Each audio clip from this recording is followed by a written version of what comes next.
Merci de nous rejoindre sur Al24 News pour votre journal de 19h. L'essentiel de l'actualité internationale et nationale de ce vendredi 22 août, à venir juste après les titres. Nouvelle hécatombe à Gaza au 686e jour de l'agression génocidaire sioniste. Au moins 60 martyrs signalés depuis les premières heures de la journée. Aucune zone de l'enclave n'est épargnée par les bombardements.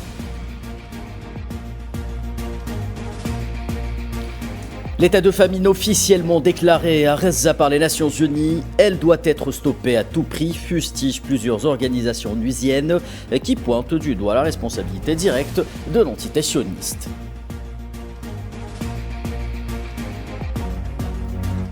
La Libye vers un nouveau processus politique en vue de sortir de l'ornière et aller vers des élections générales. Le groupe A3+, salue au Conseil de sécurité la relance du mécanisme tripartite des pays voisins.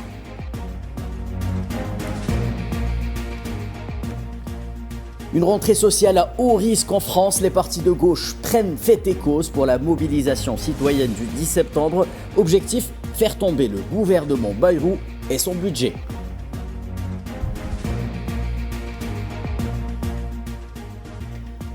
Bonsoir à tous. 71 martyrs et 251 blessés durant les dernières 24 heures. Le bilan de l'agression génocidaire sioniste sur Gaza qui boucle son 686e jour ne cesse de grimper jour après jour. Les exactions sionistes contre les civils gazaouis provoquent l'indignation de la communauté internationale, mais l'impunité reste de mise.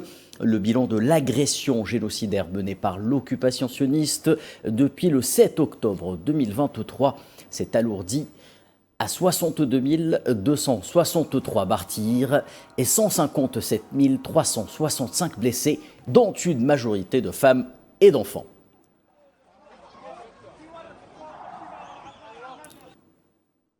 Et les massacres incessants commis par l'entité sioniste à Gaza ont fait depuis l'aube pas moins de 60 martyrs palestiniens confirmés au 686e jour de ce génocide abominable. La ville de Gaza compte à elle seule 36 martyrs. L'ensemble de l'enclave était en ce vendredi 22 août à feu et à sang, comme à Sheikh Radouane qui déplore 12 martyrs et des dizaines de blessés. Le camp Ashate, où l'on dénombre pas moins de 8 martyrs tués dans une frappe sur une maison près d'une école. 5 autres martyrs ont été signalés au niveau du quartier Al-Jala à Gaza Centre, également à la suite du bombardement d'une tente abritant des déplacés. À Jabali al-Balad, 5 maisons ont été bombardées en fin de journée, bilan inconnu pour le moment, pendant que 3 martyrs sont signalés dans la zone de Jabali al-Nazla. À Khan Younes, au sud de l'enclave, une autre tente de déplacés a été prise pour cible par l'armée d'occupation, faisant 5 martyrs, tandis qu'au camp de Nusayrat, l'on fait état d'un bilan de 2 martyrs dans un bombardement d'une maison, sans oublier les victimes des pièges de la mort, les centres de distribution d'aide alimentaire de l'organisation GHF, où l'on dénombre pour l'heure pas moins de 9 martyrs.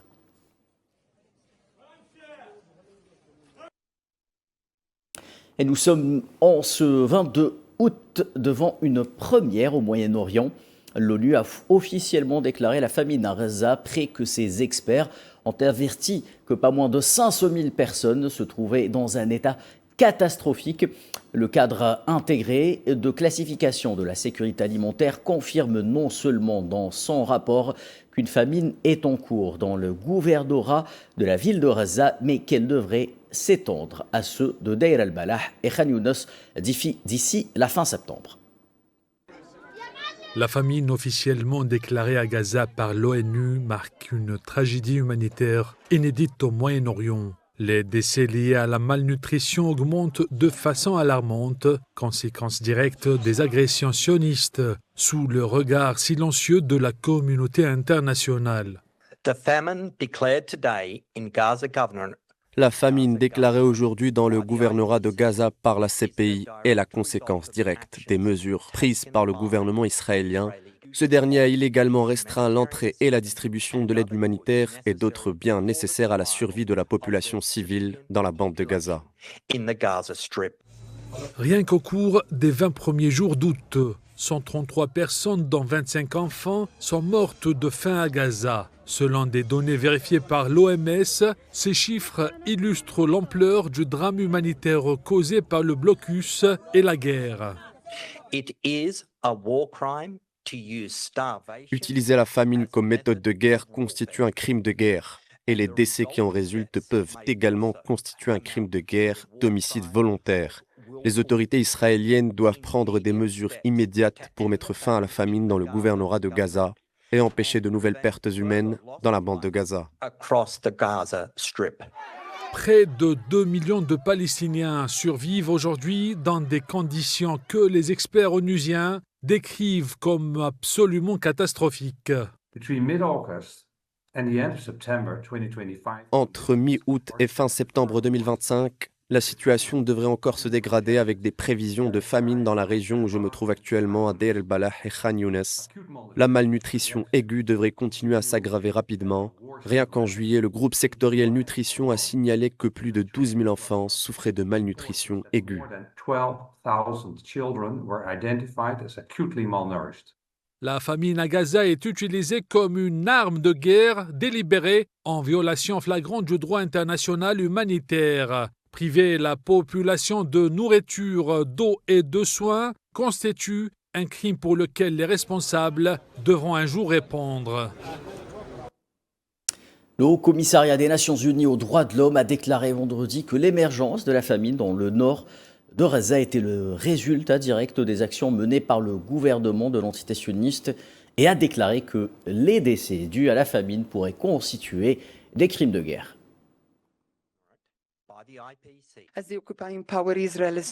En tant que puissance occupante, Israël a des obligations sans équivoque en vertu du droit international, notamment celle d'assurer l'approvisionnement alimentaire et médical de la population.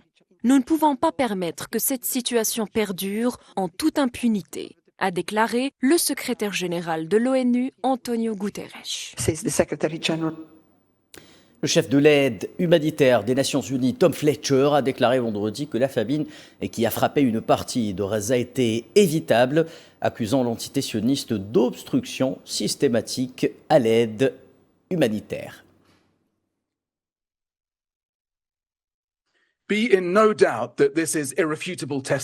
Soyez assurés que ce témoignage est irréfutable. Il s'agit d'une famine, celle de Gaza, une famine que nous aurions pu éviter si on nous l'avait permis.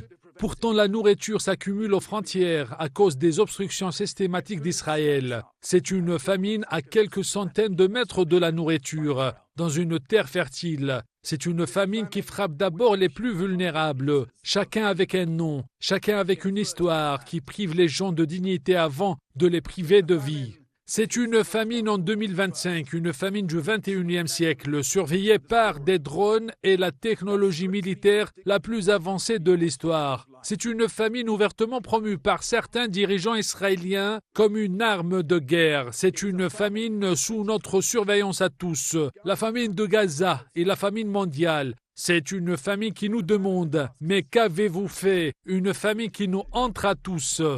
A famine that will and must haunt us all. Parallèlement à ces déclarations, les Nations Unies ont annoncé que le nombre de Palestiniens déplacés de force à Gaza en raison des attaques de l'entité sioniste a dépassé les 796 000 depuis la mi-mars dernier.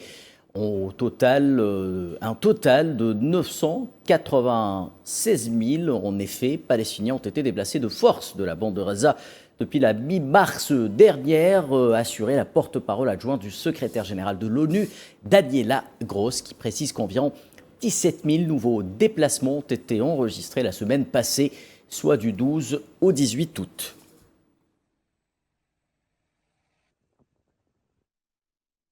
Moyen-Orient, toujours un citoyen libanais a été tué vendredi dans la ville de Haït al-Sha'ba au sud du Liban suite à une frappe aérienne sioniste qui a visé les abords d'une maison.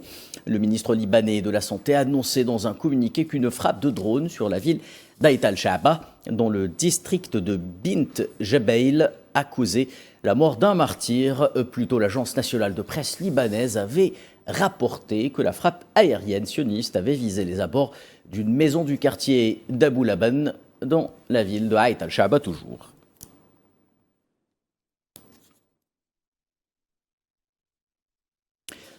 Ouvrant le dossier africain présent, le groupe A3+, au Conseil de sécurité des Nations Unies, a accueilli favorablement jeudi à New York la relance du mécanisme tripartite des pays voisins concernant la crise en Libye, qui comprend l'Algérie, l'Égypte, la Tunisie, réitérant son appel à un processus politique crédible sous une direction libyenne pour aboutir à des élections libres et à l'unification des institutions nationales dans ce pays. Dans une allocution au nom des A3+, prononcée par le représentant permanent de l'Algérie à l'ONU, Ammar Benjama, le groupe a par ailleurs salué la réussite du second tour des élections municipales qu'il a qualifié de pas important pour assurer la stabilité et la démocratie dans ce pays. Nous appelons à un processus politique crédible par et pour les Libyens, débouchant sur la tenue d'élections nationales libres et régulières et sur l'unification des institutions de l'État libyen. Le groupe A3+, se félicite de l'organisation réunie de la deuxième phase des élections municipales dans 26 municipalités. Cela représente un grand pas en avant vers une Libye stable et démocratique. Le groupe A3+, salue les efforts déployés par les voisins de la Libye et par l'Union africaine pour contribuer à la stabilité et à la réconciliation. À cet égard, nous nous félicitons de la réactivation du mécanisme trilatéral sur la Libye, qui inclut l'Égypte, la Tunisie et l'Algérie. Et nous attendons avec intérêt les conclusions de sa prochaine réunion, qui aura lieu à Alger.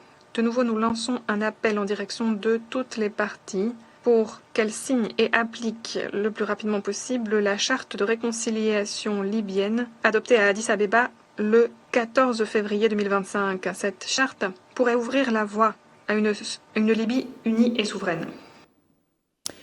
Et de son côté, la représentante spéciale du secrétaire général pour la Libye, Anna Tété, a présenté devant le Conseil de sécurité une nouvelle feuille de route politique pour le pays, articulée autour de l'organisation d'élections législatives et présidentielles, de l'unification des institutions grâce à un nouveau gouvernement et d'un dialogue national structuré visant à replacer le peuple libyen au cœur du processus. Nous proposons une feuille de route axée sur 3 piliers. 1. La mise en œuvre d'un cadre électoral politiquement viable, ayant pour but d'avoir des élections législatives et présidentielles. Deuxièmement, unifier les institutions via un gouvernement unifié. 3. Avoir un dialogue structuré qui permette une large participation des Libyens pour traiter des dossiers critiques qui doivent être traités afin de créer un contexte propice aux élections. Forger un idéal commun et traiter des causes à long terme du conflit tout en étayant les efforts à court terme pour unifier les institutions, renforcer la gouvernance dans le secteur clé. Ce plan sera mis en œuvre de façon graduelle, par 30 mesures. L'objet doit être axé sur des jalons facilitant la mise en œuvre de l'étape suivante de la feuille de route jusqu'à l'organisation des élections nationales. Je ne vais pas définir des calendriers artificiels, mais je pense que de façon générale, un calendrier de 12 à 18 mois sera nécessaire pour achever la feuille de route. Et la 9e session de la conférence internationale de Tokyo sur le développement de l'Afrique s'est achevée ce vendredi à Yokohama au Japon. La République arabe sahraoui démocratique a participé à la conférence, réaffirmant son rejet de toute tentative de division de l'unité africaine. Cette déclaration fait suite à l'échec du Maroc à supprimer la mention État membre de l'Union africaine du communiqué final du sommet. À l'issue de ces travaux, le sommet Afrique-Japon a adopté la déclaration de la TICAD 9 qui soulignait dans son introduction que le partenariat se ferait avec les États membres de l'Union africaine, comme indiqué dans le premier paragraphe de la déclaration qui comprenait la phrase « Le partenariat entre le Japon et les États membres de l'Union africaine avec d'autres organisations, en particulier la Commission de l'Union africaine, des Nations Unies, le Programme des Nations Unies pour le développement et la Banque mondiale ».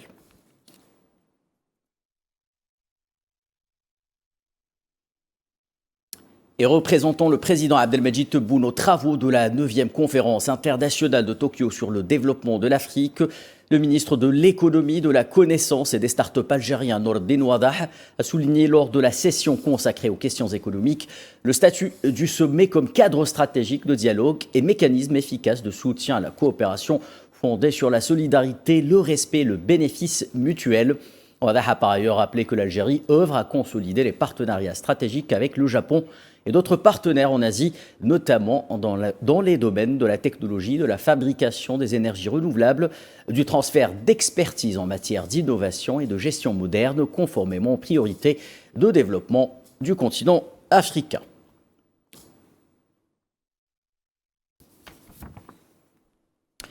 Et un rapport publié par la Ligue marocaine pour la défense des droits de l'homme a révélé l'incapacité du gouvernement marocain à élaborer une véritable stratégie pour lutter contre le chômage des jeunes, dont le taux pourrait atteindre 40% parmi les diplômés universitaires d'ici 2025. Le rapport indique que les jeunes de 15 à 24 ans sont les plus touchés, avec un taux de chômage dépassant 36% au cours du premier semestre. Cela reflète en effet clairement l'écart profond entre les résultats du système éducatif et les exigences du marché du travail. Il souligne que ce déséquilibre structurel accumulé au fil des années de politiques inefficaces se traduit aujourd'hui par une crise sociale étouffante qui dévaste l'économie du pays.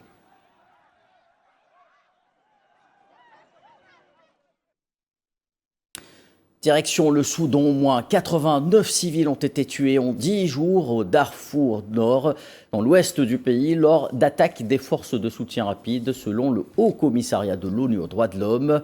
Jérémy Laurence, 32 civils ont été tués entre le 16 et le 20 août, 57 autres tués lors des attaques précédentes du 11 août, a précisé donc Jérémy Laurence. Je disais, ces exactions ont visé Al-Fashir, capitale du Darfour Nord, assiégée depuis mai par les forces de soutien rapide. Entre le 16 et le 20 août, au moins 32 civils ont été tués. Au moins 57 ont été tués lors des attaques précédentes du 11 août. Je rappelle donc, a déclaré Jérémy Laurence, porte-parole du HCDH, précisant que le bilan réel pourrait être plus lourd.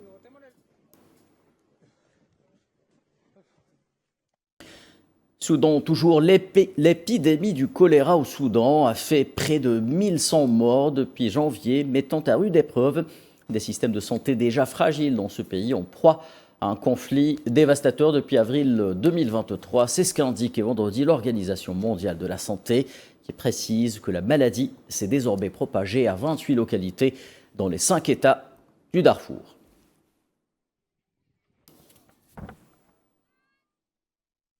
Et au moins 15 personnes ont perdu la vie dans un glissement de terrain à la périphérie de Conakry, capitale de la Guinée, selon les autorités et des sources locales. La catastrophe s'est produite dans la nuit de mercredi à jeudi dans la zone périphérique de Manéa, située près de la préfecture de Koya. De fortes pluies auraient provoqué l'effondrement d'une colline, ensevelissant maisons et habitants sur son passage.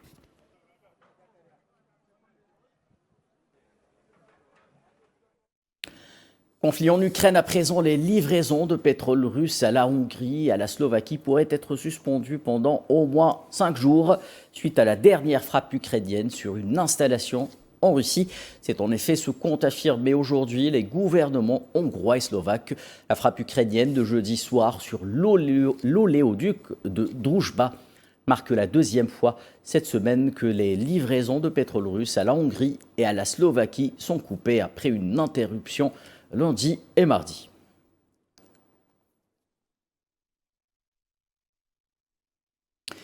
Le président ukrainien Volodymyr Zelensky a accusé vendredi la Russie de faire tout ce qu'elle pouvait pour empêcher une rencontre entre lui et Vladimir Poutine et a exhorté les alliés de l'Ukraine à imposer de nouvelles sanctions à Moscou si ce dernier ne montre aucun intérêt pour la paix, selon ses propos.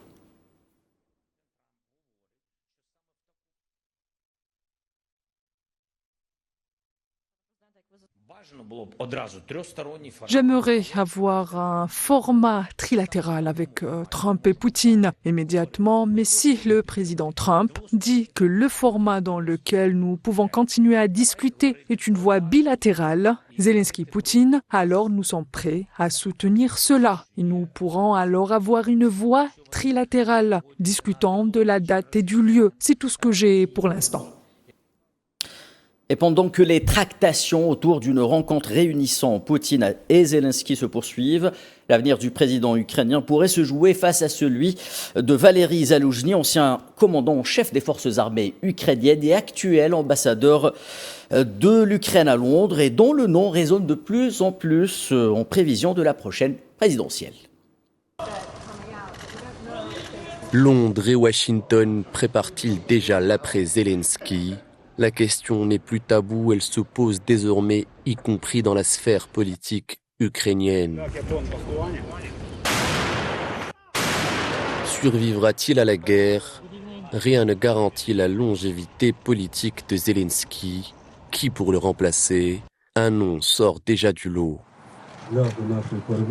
Valéry Zaloujny, actuel ambassadeur ukrainien à Londres, mais surtout ex-chef des forces armées ukrainiennes, est quasi officiellement en lice pour le prochain rendez-vous présidentiel ukrainien. Discrètement, l'ambassadeur ukrainien dans la capitale britannique prépare sa campagne depuis son QG à Londres, où il aurait déjà entamé le recrutement de son équipe rapprochée. Au sein de celle-ci, on retrouve des membres de premier plan de la scène politique ukrainienne, dont l'ex-commandant des forces conjointes. Les services de renseignement russes ont déjà fait part d'une réunion tripartite entre les renseignements ukrainiens, américains et britanniques fin juillet, afin de fixer le sort de Zelensky et désigner son successeur. Zaloujny, bien que résident à l'étranger, bénéficierait d'une cote de popularité bien plus élevée que celle de Zelensky. Selon plusieurs médias, la popularité de l'actuel président ukrainien serait en baisse continue. La rupture entre Zelensky et Zaloujny a été consommée lorsque ce dernier a critiqué la contre-offensive ukrainienne de 2023, qui s'était soldée par un échec. Le Royaume-Uni a par ailleurs assuré à l'Ukraine qu'il aiderait à l'organisation d'élections libres et indépendantes dès que possible. L'annonce de cette coopération a coïncidé avec la rencontre entre Zelensky et Trump à Washington. Interrogé sur l'organisation des élections, le président ukrainien a déclaré qu'elles auraient lieu dès que les conditions de sécurité seraient réunies. Pour rappel, Volodymyr Zelensky avait déjà été qualifié de dictateur par Donald Trump. Et en France, le mouvement Bloquons tout, en référence à la mobilisation du 10 septembre, trouve du soutien à gauche. Plusieurs partis se sont positionnés en faveur des appels relayés par des collectifs citoyens locaux, faisant de la prochaine rentrée sociale une véritable cocotte minute qui menace d'exploser à la figure du gouvernement. La gauche française en ordre de marche pour soutenir le mouvement populaire qui se prépare depuis plusieurs semaines sur les réseaux sociaux, prévu le 10 septembre prochain, et qui n'est pas sans rappeler l'épisode Gilets jaunes. Bloquons tout, c'est le nom de ce mouvement qui a grandi au fil des jours à la suite de très nombreux appels relayés par des collectifs citoyens. Objectif de cette mobilisation, faire barrage au budget du Premier ministre François Bayrou. Face à cette colère populaire qui monte, les partis de gauche ont choisi d'accompagner le mouvement. Insoumis, écologistes, communistes et dans une moindre mesure socialistes soutiennent les appels à la mobilisation du 10 septembre, identifiés comme le phénomène politique de la rentrée en France, et ce, en marge des universités d'été de ces formations politiques qui seront lancées en cette fin de semaine. Nous sommes entourés de responsables politiques profondément irresponsables. Et je ne parle évidemment pas de ceux qui sont au premier rang. Je parle bien de celles et ceux qui prétendent nous gouverner en ce moment. Ils sont irresponsables dans tellement de domaines que je ne sais même pas par lequel commencer. Allez, tenez, je vais commencer par leur irresponsabilité démocratique, par exemple. Ils n'ont tiré aucune leçon des Gilets jaunes. Aucune. Des femmes, des hommes, pourtant, se sont déplacés par centaines de milliers dans toute la France pour s'exprimer dans des cahiers de doléances, pour faire part de leur vécu, de leurs espoirs, de leurs peurs. Voilà pourquoi il faut des premiers... Le leader des Insoumis, Jean-Luc Mélenchon, a été le premier, quant à lui, à annoncer la couleur le 16 août dernier, en appelant ses troupes à soutenir la mobilisation et à se mettre au service des collectifs locaux. Dans un texte publié sur la Tribune du dimanche, intitulé « Il faut renvoyer François Bayrou de suite », Mélenchon laisse entendre que la censure du Premier ministre n'est pas bien loin. Les discours bellicistes sur l'économie de guerre nous emmènent vers la guerre, alors que les grandes urgences sont aujourd'hui climatiques et sociales. L'explosion des prix, la vie chère et la multiplication des plans de licenciement promettent un automne et un hiver de privation sans fin. Tout cela pour protéger les 500 fortunes qui se gavent déjà au-delà de tout ce qui a été vu depuis des générations. L'extension de leurs profits tourne à la guerre sociale contre notre peuple. Vous le savez, avec Laurent Wauquiez et les députés de la Proposons des coupes budgétaires et sociales de l'ordre de 44 milliards d'euros. Le projet de budget 2026 de François Bayrou ne passe pas auprès d'une population française excédée par les dérives d'un exécutif impopulaire et désavoué dont les urnes à plusieurs reprises, usant en vain de subterfuges et autres écrans de fumée pour brouiller les pistes et détourner les regards, et qui devra affronter un nouveau scrutin local qui s'annonce explosif dès le mois de mars 2026.